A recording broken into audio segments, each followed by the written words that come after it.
Start winning at the races with Daily Racing Form's new mobile pass performances, featuring exclusive buyer speed figures and expert analysis and selections. Go to drf.com/best and get the power of DRF in the palm of your hand. Hi everyone, it's Brad Free, and you know that summer has arrived because Del Mar opened on Friday for the 2020 summer season. A little bit different season this summer, like most everything across the globe. And the racing schedule at Del Mar this summer has been scaled down considerably, racing 3 days a week, Friday, Saturday, Sunday. 2 o'clock first post each day. There will be 10 race cards at least, I believe. That's the plan anyway, for each of those 3 days. No spectators allowed on site, but we have plenty of handicapping and wagering up ahead over the next 8 weeks. First post, 2 o'clock daily, Friday through Sunday racing through closing day, Monday, September 7th. Okay, one of the biggest changes facing horse players this summer is the different rules for betting, including the pick six.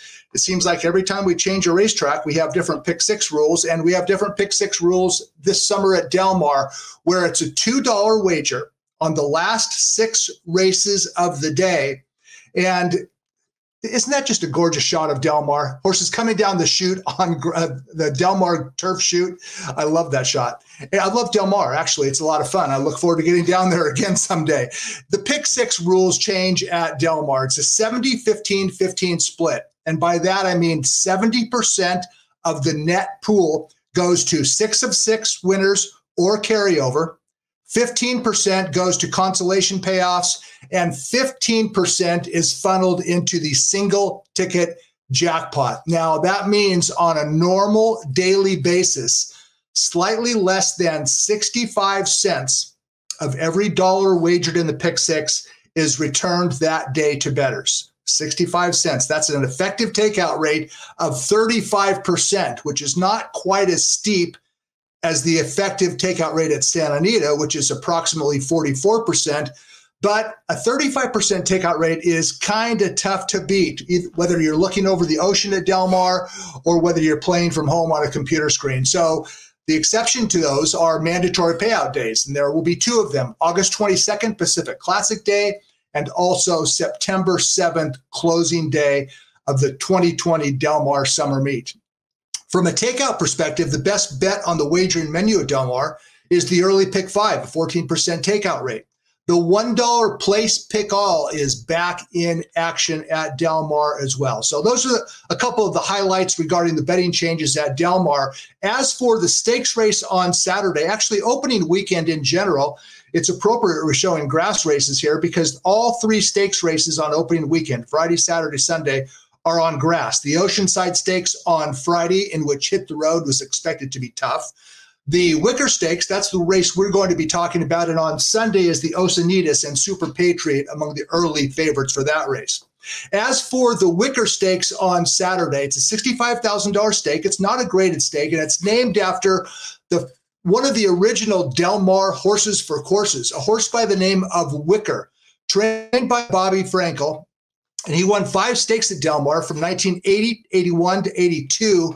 And it's cool that the Wickerr Stakes is named in honor of one of the original Del Mar horses for courses, a good old-time grass horse by the name of Wickerr. Now, what's the significance of the Wickerr? Well, we only have to go back 1 year to recognize that the runner-up in last year's Wickerr was none other than Higher Power. He would come back in his very next start and crush the Pacific Classic. In 2017, Blackjack Cat won the Wickerr. His very next start, he won the Grade 2 Del Mar Mile. And in 2012, Suggestive Boy won the Wickerr. The following winter at Santa Anita, he became one of the top turf milers, winning the Grade 2 Arcadia and the Grade 1 Kilroe. So it's a restricted race, the Wickerr is, restricted to non-winners of a stakes race at a mile or more since September 1st. But the Wickerr can, in fact, be a relevant race, as evidenced by Higher Power, Blackjack Cat, and Suggestive Boy.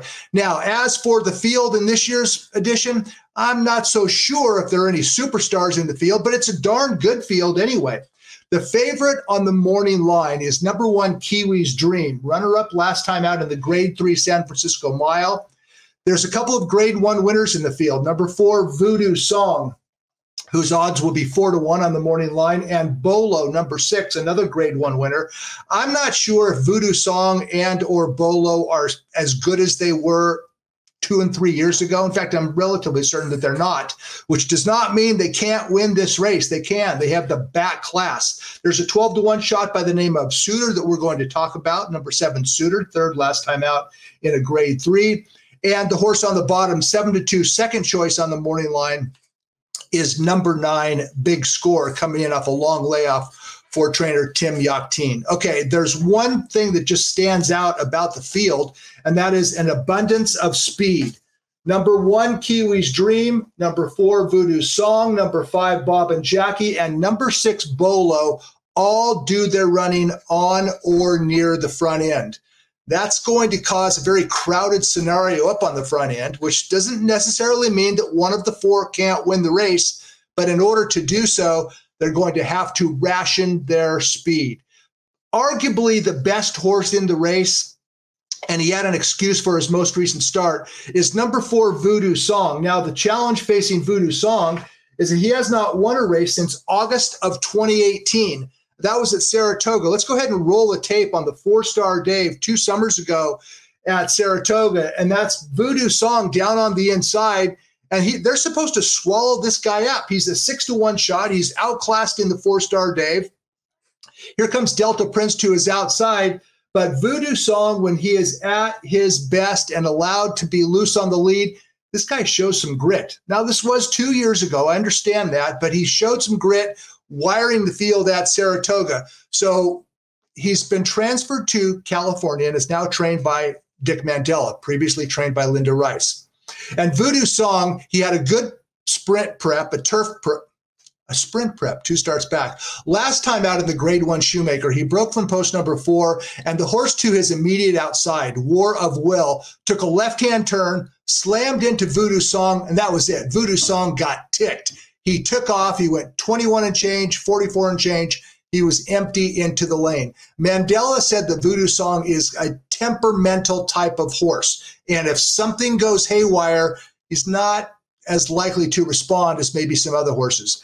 At any rate, Voodoo Song, a back class grade 1 winner. And maybe he gets loose. I don't think so, but you have to respect a horse that won a grade 1. Okay, another horse in top form is the favorite on the morning line. I'm not so sure that this morning line is going to hold. I'm not being critical of the morning line because I honestly am not quite sure who the favorite will be. But on the morning line, it's number 1, Kiwi's Dream. Kiwi's Dream was transferred to trainer Victor Trujillo in Northern California late last year, or I should say early this year. And this guy has really come around since Trujillo stretched him out. And his most recent start was arguably the best race of his career. It was June 14th at Golden Gate Fields in the grade 3 San Francisco Mile. Let's take a look at the stretch run, and that's Kiwi's Dream down on the inside. He got loose on a relatively easy pace, 48, 111, and 4. But this guy dug in through the lane. That's Neptune Storm on the outside. Kiwi's Dream would not go away. He fought every step of the way. He ended up losing the race by a head to Neptune Storm, but that was the 3rd successive excellent race by Kiwi's Dream, who will be among the pace setters. He's the high figure horse in the race off a 97 buyer last time and a 102 buyer 2 starts back. There is a long shot to consider in this race. He's not good enough, and even his trainer, Mark Glatt, acknowledges that number 7, Suitor, is a cut below the top stakes horses on this circuit.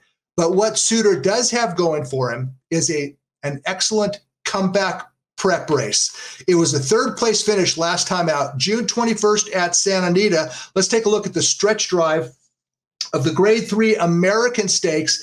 And Suitor was down inside. He'll swing to the outside, and he'll put in a good, solid late run. And this is after losing ground for much of the trip. Suitor on the far outside, finishing with interest. The pace setter that day was Blitzkrieg, and he raced gate to wire. So not only did Suitor come in off a long layoff, not only did he lose ground, but he also rallied from behind in a race that was won by the front runner. Suitor is listed at 12-1. He's my second preference in the race. And my top choice is the horse that we talked about earlier. His name is Big Score, and he hasn't raced since last October, but he has fired fresh throughout his career. He won his career debut. He won his 3-year-old debut in a graded stakes race. He's now 6 years old, and there's a chance the Big Score is not quite the horse that he once was. But the pace scenario sets up for the late running style of Big Score. I wouldn't be at all surprised to see him come back and win this race, first start back, even though his trainer said that the Wickerr Stakes is designed as a prep for the Del Mar Mile next month. Doesn't mean a horse can't win the prep, it just means that the objective is next month. Okay, let's go through the field real quick. We talked about Kiwi's Dream. He's compromised by pace. Number 2, New Year, ships in from Florida for reasons that I am not clear on. He's a 20-to-1 shot. He looks like he should be at least 30. I have a hard time envisioning number 2, New Year, winning this race. Number 3, Jazzican. He won the Oceanside Stakes last year as a 3-year-old, making his first start since then. Trained by Juan Leyva, who is the assistant to John Sadler. Sadler/Leyva.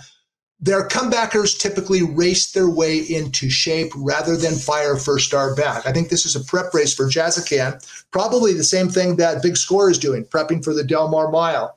Voodoo Song, he's good, but he faces company up on the front end. Number 5, Bob and Jackie. Here's a good formulator statistic for you to take a look at. Trainer Richard Baltus, the last 2 years with turf routers off 180 days or more, 9 for 27. That's a 33% win rate and an outstanding ROI of $3.64. When a Richard Baltus trainee comes in off a layoff, you have to take a long look. Now, does Bob and Jackie stack up with this field class-wise? Not necessarily, but he's had many months, in fact, since December 26 to mature and grow. He's lightly raced, having started only 5 times. And Bob and Jackie, based on that formulator stat, he should be a contender anyway. First start back, he's listed at 8-to-1. Bolo is an 8-year-old gelding. He's a multiple graded stakes winner. I think that his best days are behind him. Suitor, we talked about. I'm betting on him at 12-to-1. Number 8 is Murad Khan. Murad Khan actually has a crazy chance to hit the board. He finished 8th last time out in the San Francisco Mile. That race was dominated by front runners. None of the closures made an impact. And then finally, the horse on the bottom, his name is Big Score. He's listed at 7-to-2. He's prepping for next month's Del Mar Mile. But I like Big Score to sit, wait, blast home, and win the Wickerr Stakes on Saturday at Del Mar.